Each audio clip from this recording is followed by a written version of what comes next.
अरे वो नोनी को दोयो कोटे की नैया अरे वो नोनी को दोयो कोटे की नैया हाँ झालर झोलर धान के नैया जाना है मैया नरबदार सताल ते बताई देना झोलर धान के नैया जाना है मैया नरबदार सताला ते बताई देना रसताला ते बताई देना वो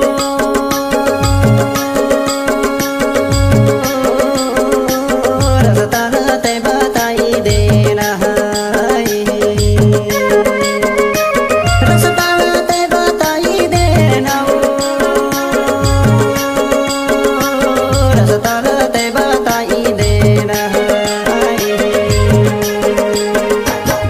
झालर झोलर धान के नैया जाना है मैया नरबदार रसताला ते बताई देना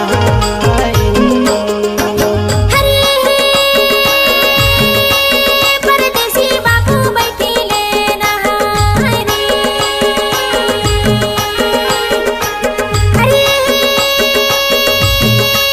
परदेसी बाबू बैठी लेना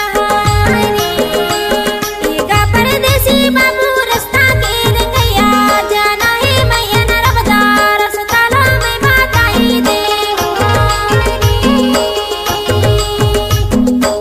येगा परदेसी बाबू रास्ता के रंगैया जाना है मैया नरबदार रसताला में बताई दे हुआ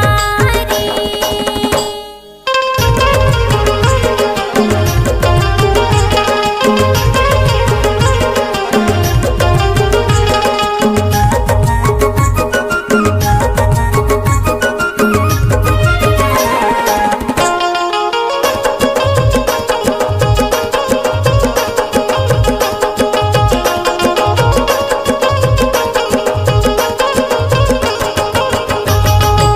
कहाँ लेते आए दाऊ कहाँ के रहैया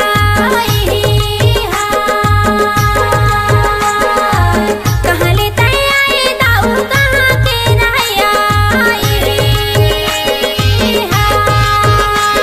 अरे कौन घाट में जाना हवे मैया जी के जमैया रसताला में बताई दे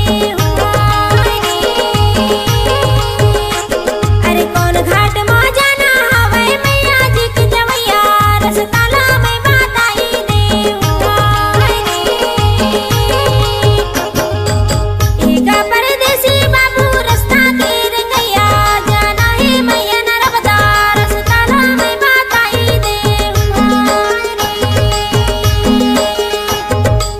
येगा परदेसी बाबू रास्ता के रंगैया जाना है मैया नरबदार रसताला में बताई दे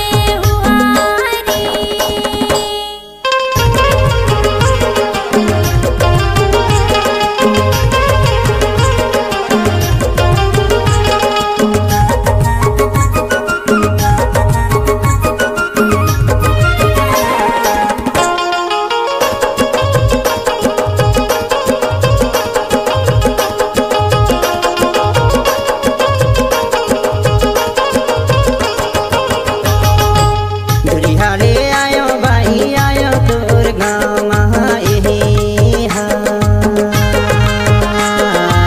दुरिहा ले आयो बाई आयो तोर गाँव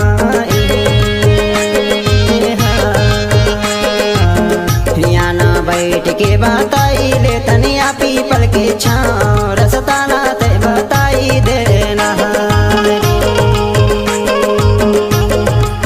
हियाना बैठ के बताई ले तनिया पीपल के छाँव रसताला ते बताई देना झालर झोलर धान के नैया जाना है मैया नरबदार रसताला ते बताई देना झालर झोलर धान के नैया जाना है मैया नरबदार रसताला ते बताई देना